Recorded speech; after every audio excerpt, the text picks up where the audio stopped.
Hello mga kapatid, kumusta sa bawat isa sa inyo? Naway kayo ay pinagpapala ng Diyos.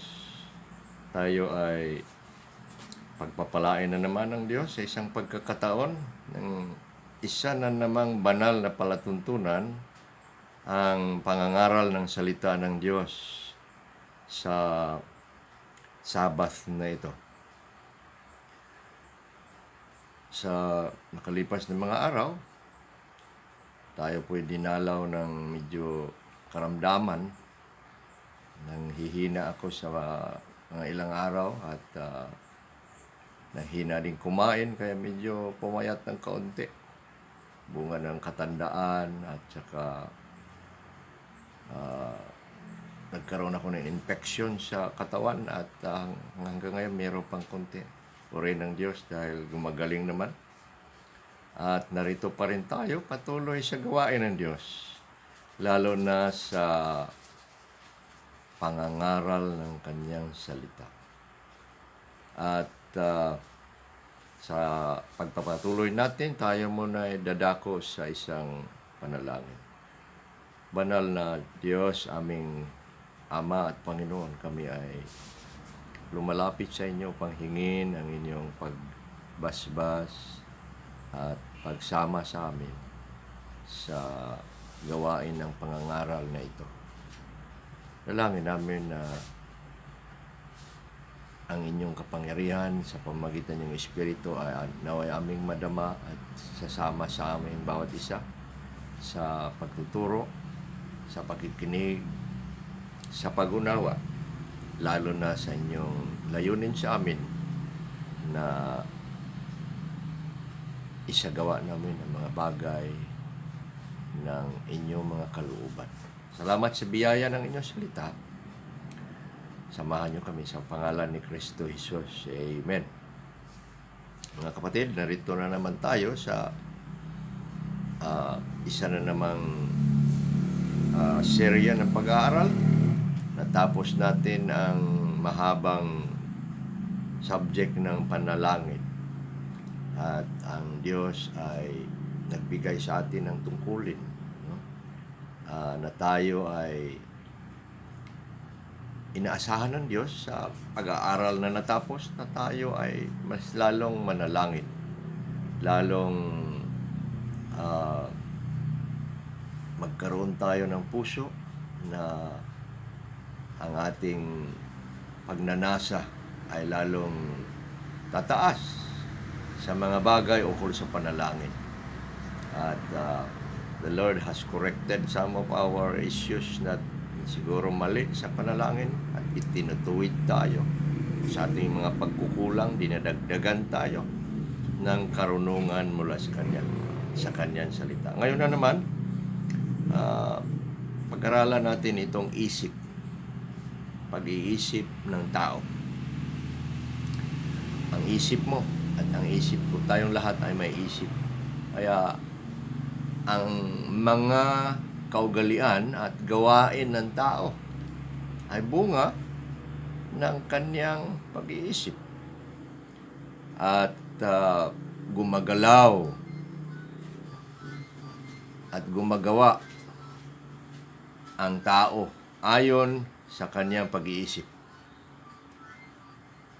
Lahat ng mga pangyayari na kagagawa ng tao, maging mabuti man o masasama, yan ay nanggagaling at bunga ng pag-iisip ng tao.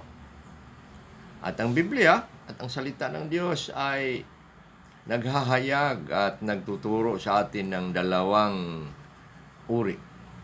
klase ng pag-iisip ng tao.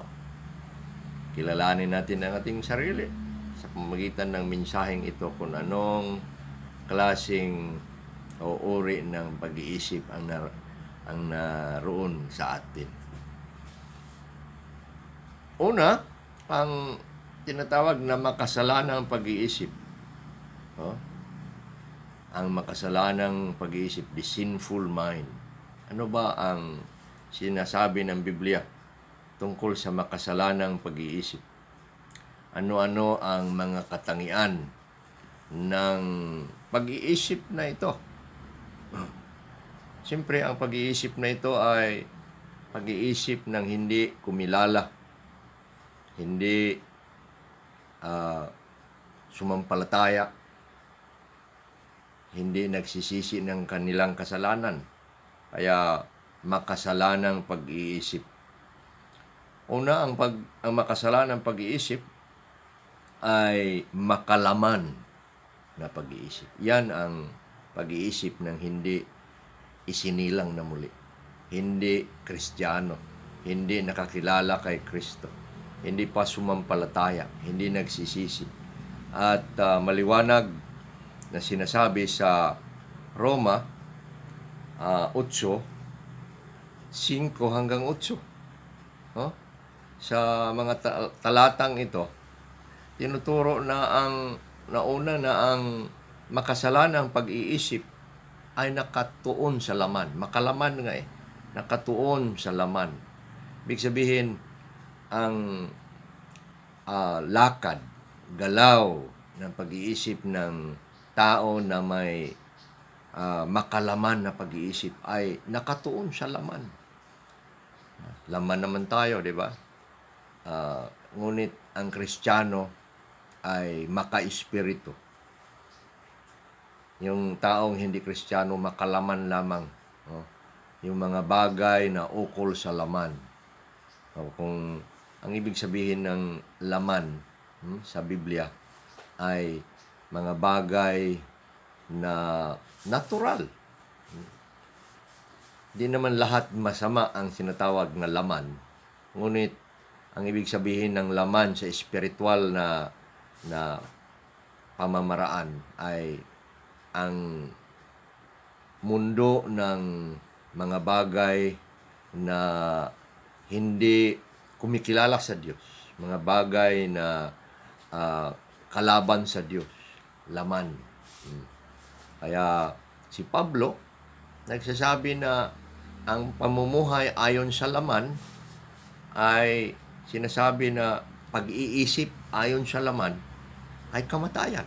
Kaya ang pagkakaroon ng makalaman ng pag-iisip ay ayon sa versikulo 7 sa Roma 8 ay kamatayan.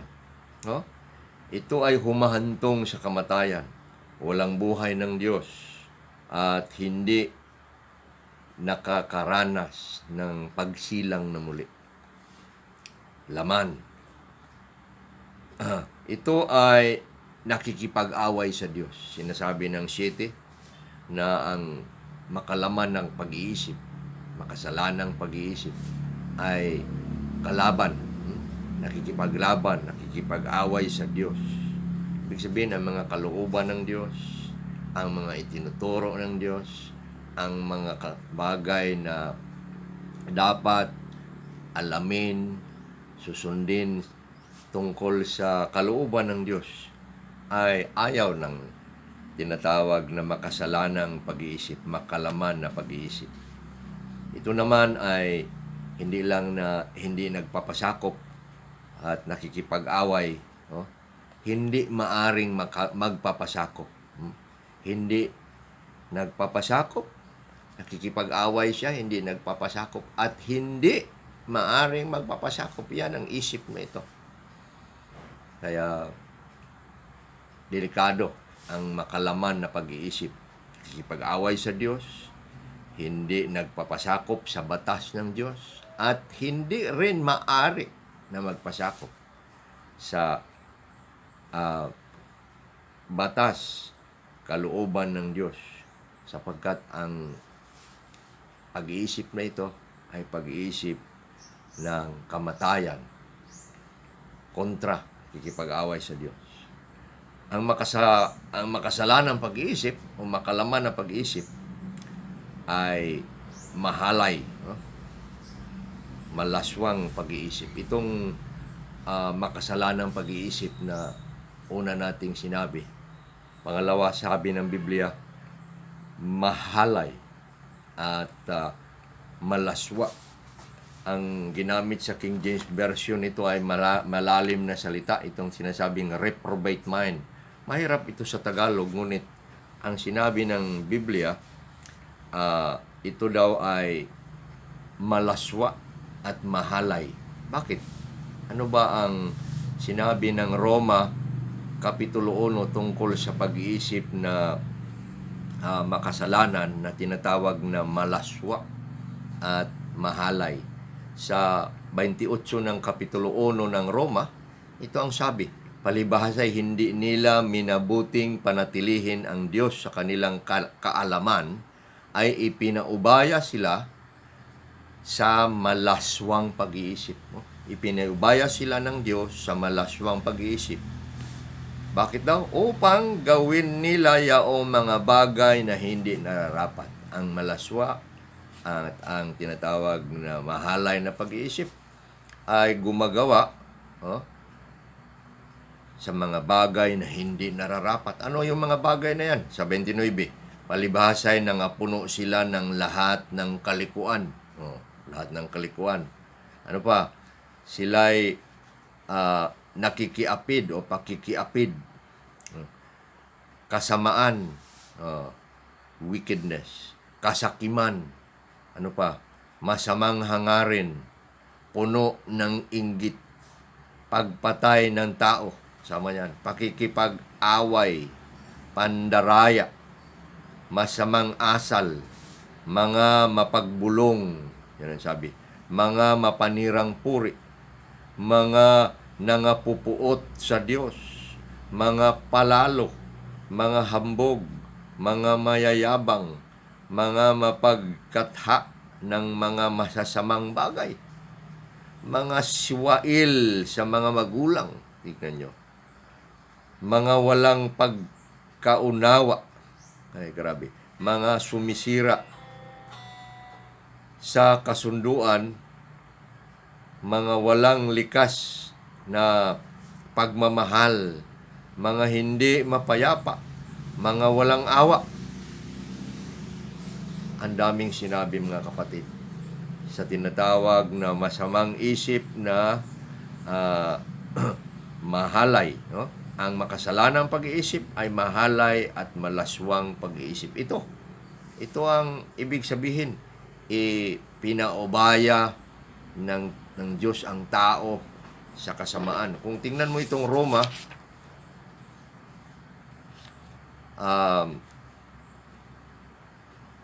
Kapitulo 1, ito na ang katapusan na pagpaubayan ng Diyos dahil sa kasamaan ng tao. Kanya, yan ang pangalawang bagay sa makasalanang pag-iisip. Pangatlo, ang makasalanang pag-iisip, hindi lang mahalay at malaswang pag-iisip. Ito naman ay walang kabuluhan at nadiliman na pag-iisip. Walang kabuluhan at nadiliman na pag-iisip. Sa Roma 1 din, 21 at 23, ito ang sinabi tungkol sa pag-iisip na nadiliman at walang kabuluhan. Tingnan natin ang sinabi ni Pablo sa 1:21. Dahil dito, kahit na nangakilala nila ang Diyos, ay hindi nila siya niluwalhating tulad ng Diyos, ni hindi sila naging nangagpasalamat, kundi naging walang kabuluhan sa kanilang mga pag-aakala o pag-iisip, at nagdilim ang hangal nilang puso. Tingnan nyo. Anong dahilan nito? Dahil kilala daw nila ang Diyos, hindi sila nagluwalhati sa Diyos at nagpapasalamat sa Diyos. Dinala sila sa pag-iisip ng walang kabuluhan. Delikado pala itong ugali na walang pagpapasalamat, walang pagluluwalhati sa Diyos. Lahat ng mga bagay na ipagkaloob sa Diyos, maranasan natin ang kabutihan ng Diyos, laging ibalik natin ang pasalamat, pagpupuri upang hindi tayo dalhin ng Diyos sa isip na parang magkaroon tayo ng walang kabuluhan na pag-iisip. Sa 22, sa pagpapahayag nila sa kanilang mga sarili bilang mga marurunong sila ay naging mga hangal. Sa 23, at pinalitan nila ang kaluwalhatian ng Diyos na hindi masisira ng isang imahe na ginawang kahawig ng taong nasisira, at ang mga ibon at ang mga hayop na may 4 na paa, pati ng mga bagay na nagsisigapang. So ang Diyos na hindi nakikita, dahil wala ng kabuluhan ang kanilang pag-iisip, gumawa sila ng mga bagay na nakikita at ipinalit nila sa Diyos na hindi nakikita. Ganito kasama ang tinatawag na makasalanang pag-iisip na naging nadiliman at naging walang kabuluhan. Pang-4, ano itong makasalanang pag-iisip? Ang makasalanang pag-iisip ay nadungisan na pag-iisip. Nadungisan, ito ay nadumihan, ito ay pag-iisip na nahahawaan o nadadamay. Sabihin, malinis dati, maganda. At naging marumi, naging masama, naging nadungisan, sabi ng Tito 1:15. Ang Tito 1:15 nagsasabi, ang kanilang mga pag-iisip ay nangadungisan. Yan. At dapat mag-ingat tayo sa ating mga pag-iisip, sapagkat ang tinasabing basura ang papasok, basura rin ang lalabas, di ba? Garbage in, garbage out. Laging ingatan sa mga panahon na puno tayo ng mga bagay na madaling pasukin ang ating pag-iisip sa mga bagay araw-araw na ating nakikita, lalo na sa internet, lalo na sa ating mga cellphone. Kailangan ang ating pag-iisip ay hindi papasukan ng mga bagay na marurumi at masasama upang hindi tayo madudungisan, sabi ni Pablo sa Tito 1:15. Pang-5, itong makasalanang pag-iisip ay pag-iisip na hindi maka-espiritual. Hindi maka-espiritual. Ang sinabi natin kanina, makalaman ang na pag-iisip, itong pag-iisip na makasalanan. Ngayon naman, ang makasalanang pag-iisip ay hindi maka-espiritual. Parang ganon din. Kailangan ating ini-specify na hindi maka-espiritual. Ang pag-iisip na makasalanan ay makalaman, nakatuon sa laman. Ngayon naman, hindi siya maka-espiritual. Ibig sabihin, hindi siya makakaunawa sa mga espiritual na mga bagay. Hindi siya makakikilala sa mga bagay na espiritual. Pabasahin mo siya ng mga bagay na espiritual sa salita ng Diyos, hindi siya makaunawa. Paupuin mo siya sa isang Bible study, paupuin mo siya sa isang mensahe ng Diyos na nagtuturo ng mga bagay na espiritual, hindi siya makaunawa. At ang sabi pa ng Biblia, hindi lang na hindi siya makaunawa, ito ay kahangalan sa kanya. Sabi ng 1 Corinto 2:14, subalit hindi tumatanggap ang taong hindi espiritual sa mga bagay na ukol sa espiritu, sapagkat ito'y pawang kahangalan sa kanya, dahil nangabatid lamang ang mga ito sa kaparaanang espiritual. Yung pag-unawa sa mga espiritual na bagay, sabi ni Pablo, ay malalaman sa kaparaan ng espiritual. Ano bang kaparaan ng espiritual upang maunawaan ng mga espiritual na bagay? Siyempre, papasok ang tao sa pagiging espiritual. Sabihin, baguhin tayo ng mensahe ng Ebanghelyo. Ang Ebanghelyo ng ginawa ni Kristo sa atin, nang tayo'y sumampalataya nito at magsisisi tayo ng ating kasalanan at patatawarin tayo ng ating kasalanan at ibigay ng Diyos ang kanyang Espiritu sa atin, at ang bagong pagkatao ay ating maranasan upang magkaroon tayo ng bagong buhay at naging napasok natin ang mundo ng tinatawag na espiritual. At tayo na ay makakatanggap ng mga espiritual na bagay. Yan ang espiritual na paraan upang tanggapin at unawain ang espiritual na mga bagay.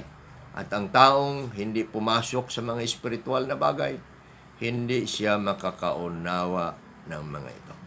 Yan una mga kapatid, ang pag-iisip na makasalanan.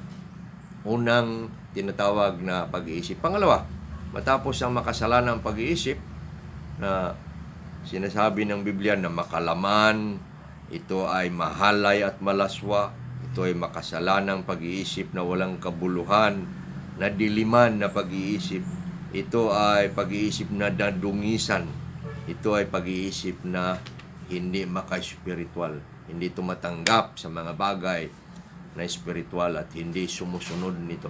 Pangalawa, dito tayo sa binagong pag-iisip, the renewed mind. After the sinful mind, we go to the renewed mind, ang binagong pag-iisip. Ito ang pag-iisip ng anak ng Diyos.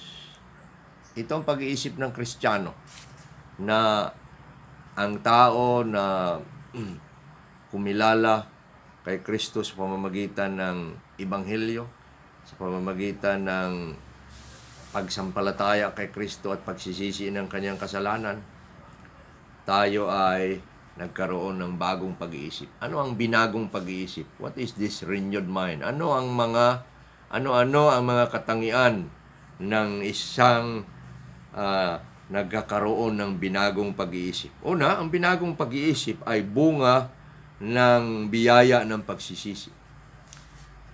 Ang pagkakaroon ng binagong pag-iisip ay biyaya ng pagsisisi. No?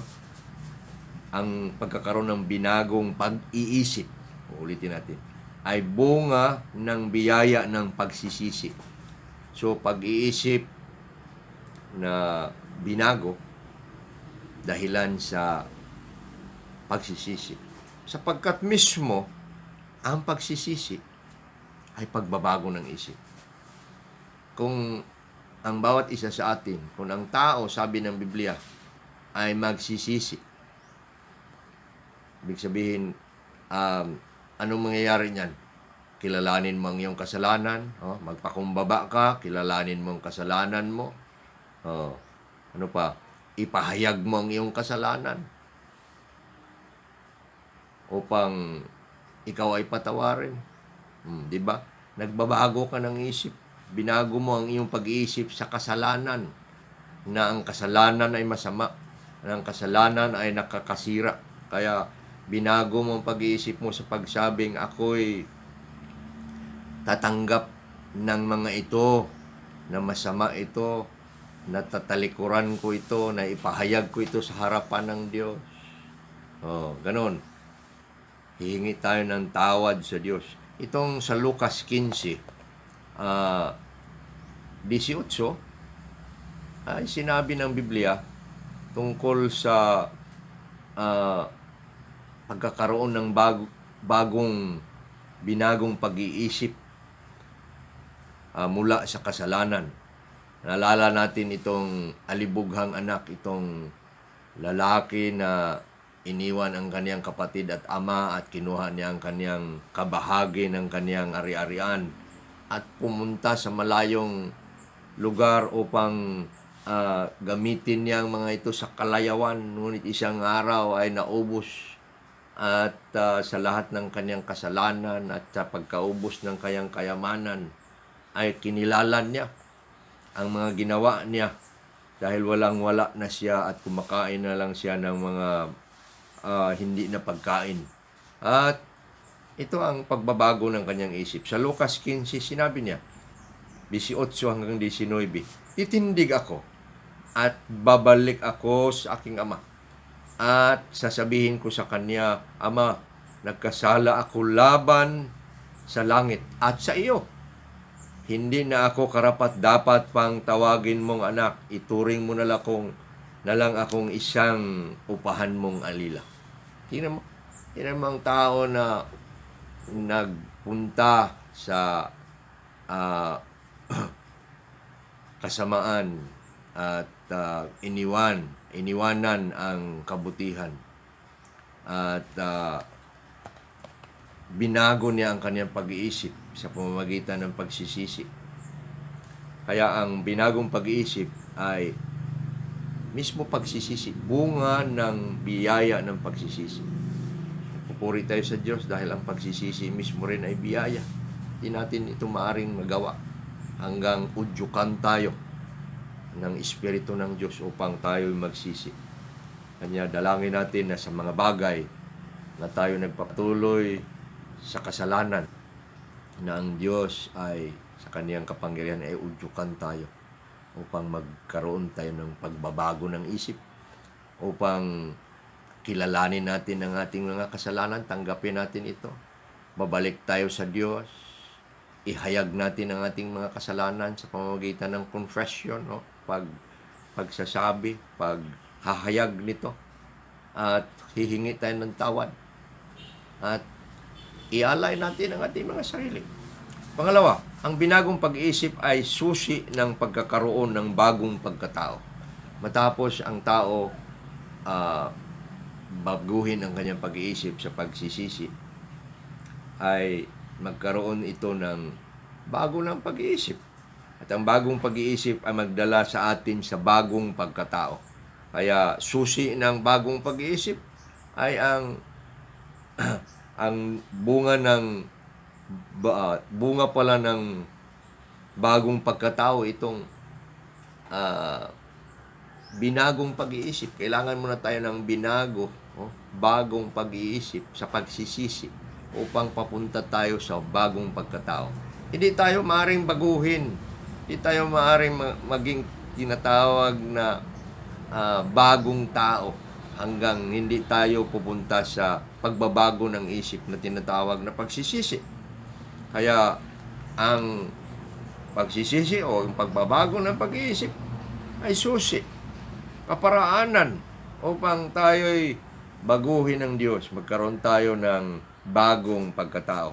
Yan ang sinasabi sa sa Efeso 4, sa Efeso 4:22 at 23. Ito ang sabi,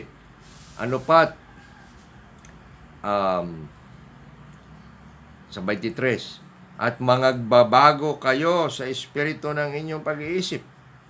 Isuot ninyo ang bagong pagkatao.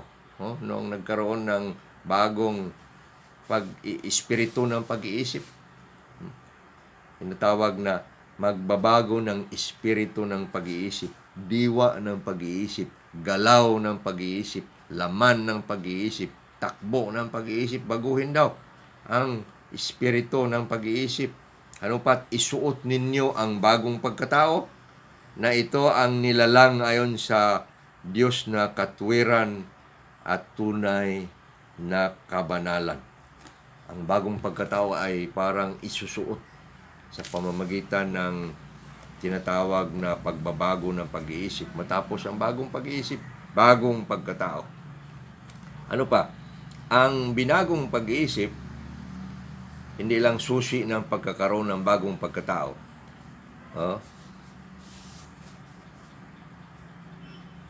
Pangatlong, binagong pag-iisip ay pinapatnubayan ng banal na espiritu. Pinapatnubayan ng Diyos Espiritu. Yun naman ang Kristiyano. Ang bawat isa na nagkaroon na ng binagong pag-iisip, siyempre, nagkaroon na ng bagong pagkatao. So, bagong pag-iisip, bagong pagkatao, may patnubay ang binagong pag-iisip sa bagong pagkatao ng Espiritu ng Diyos. Ang Roma Kapitulo 8, ganoon din ang binasa natin kanina, ay nagsasabi na ang tao na pinapatnubayan ng Espiritu ay nakatuon ang kanyang pag-iisip sa mga bagay sa Espiritu. Roma 8:5. Subalit sila na ayon sa Espiritu ay nakatuon sa mga bagay sa Espiritu. pinapatnubayan at ang isip nila ay nakatuon sa mga bagay ayon sa Espiritu. Ang Espiritu ng Diyos ay gabay. Kasama natin. Siya ay ating parang coach. Kung ikaw ay tagapaglaro, may coach. Ang ating banal na Espiritu ay ating coach. Siya ay nagtuturo sa lahat ng ating gawin upang ang mga espiritual na bagay ay ating pag-iisip. Nakatuon tayo doon. Ano pa? Ang sinasabi sa versikulo 6, subalit ang maging maka-espiritual na pag-iisip ay buhay at kapayapaan. Ang mga ginagabayan ng at pinapatnubayan ng Espiritu itong binagong pag-iisip ay nagbubunga ng tinatawag na kapayapaan at buhay. Buhay at kapayapaan. No? Vice versa. May buhay, kapayapaan. May kapayapaan at buhay. Ito ang laging description o katangian ng pinapatnubayan ng Espiritu. Buhay at kapayapaan. Sa kabila naman, yung makasalanan, kamatayan, no? At sumpa. Pinapatnubayan ng Espiritu. Pangapat, ang binagong pag-iisip ay nag-uugat sa pag-iisip ni Kristo. So, hindi natin ito pag-iisip. Ang pag-iisip na binago ay nag-uugat sa pag-iisip ni Kristo. Sa Filipos 2:5, sinabi ni Pablo, no, nung si Pablo ay nagkwento, nagsasabi tungkol sa gawain ni Kristo. Simula na siya ay pumarito at naging tao at inialay ang kanyang sarili. Sinabi ni Pablo, dapat, no, Filipos 2:5, dapat mapasa inyo ang pag-iisip na ito na naroon mismo nagmula kay Kristo. Dapat daw. So, ang bagong pag-iisip, nagmumula kay Kristo. So, makakristong pag-iisip. Ibig sabihin, kung tayo ay nagkaroon na ng binagong pag-iisip at nagmumula ito kay Kristo, ang ibig sabihin yan, tayo'y nagpapasakop sa pagka-Panginoon ni Kristo. Si Kristo ay Panginoon at ang pag-iisip natin ay mula sa Kanya. Kaya tayo lumalakad ayon sa pag-iisip ni Kristo. Sa 1 Corinto 2:16, ito ang sinabi. Subalit, taglay namin ang pag-iisip ni Kristo. Ito si Pablo kasama ang kanyang mga kasamahan. No? Dahil ginamit dito'y namin, mga kasamahan niya. Sila'y lumalakad, nagsisilbi, sila'y gumagalaw sa gawain ng Diyos sa pamamagitan ng pag-iisip ni Kristo. Ito ang sinasabi sa tungkol sa pagkakaroon ng binagong pag-iisip. Ang taong may binagong pag-iisip, siya ay nagkakaroon ng pag-iisip ni Kristo. Ito ang ating aral ngayon, mga kapatid. Ang pag-iisip ng bawat isa sa atin ay kailangang binagong pag-iisip. Doon sa kabila, iyon ang masama at makasalanang pag-iisip. Iyon ang pag-iisip ng hindi kumilala sa Diyos. Ito ang pag-iisip na makalaman. Ito ang pag-iisip na mahalay at malaswa. Ito ang pag-iisip na walang kabuluhan at puno ng kadiliman. Ito ang makasalanang pag-iisip na nadungisan. Ito ang pag-iisip na hindi maka-espiritual.